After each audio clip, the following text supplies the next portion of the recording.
హరే కృష్ణ శ్రీనివాస హృదయం ఛానల్కి స్వాగతం సుస్వాగతం.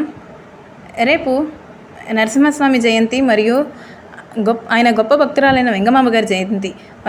వైశాఖ శుక్లపక్షేతు చతుర్దశ్యాం సమాధరేత్ మజన్మ సంభవం వ్రతం పాప ప్రణాశనం అని నరసింహస్వామి స్వయంగా చెప్పిన వాక్కులు. అంటే దాని అర్థం, ఎవరైతే నరసింహ జయంతి వ్రతాన్ని ఆచరిస్తారో వారి పాపములన్నీ నశించబడతాయి అని, అంతేకాక వారు నరసింహ అనుగ్రహ పాత్రులవుతారు అని.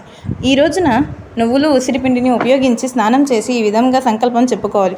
ఉపోష్యేహం నరసింహ భుక్తిముక్తి ఫలప్రద శరణం త్వాం ప్రపన్నోస్మి భక్తిం మే నృహరే దిశ.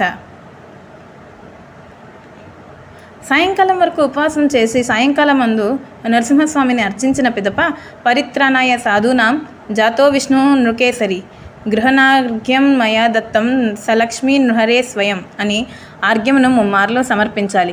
కరావలంబనం దేహి శేషసాయిన్ జగత్పతే నృసింహ రమాకాంత భక్తానాం భయనాశన క్షీరాంబుధి నివాసత్వం చక్రపాణే జనార్దన వ్రతేనానేన దేవేశ భక్తిముక్తి ప్రదో భవ అని ప్రార్థనా నమస్కారములను ఆచరించాలి.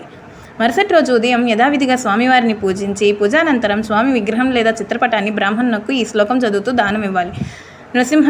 నృసింహాచ్యుత గోవింద లక్ష్మీకాంత జగత్పతే అనేనార్చ ప్రదానేన సఫలాస్త్యుర్మనో రథ.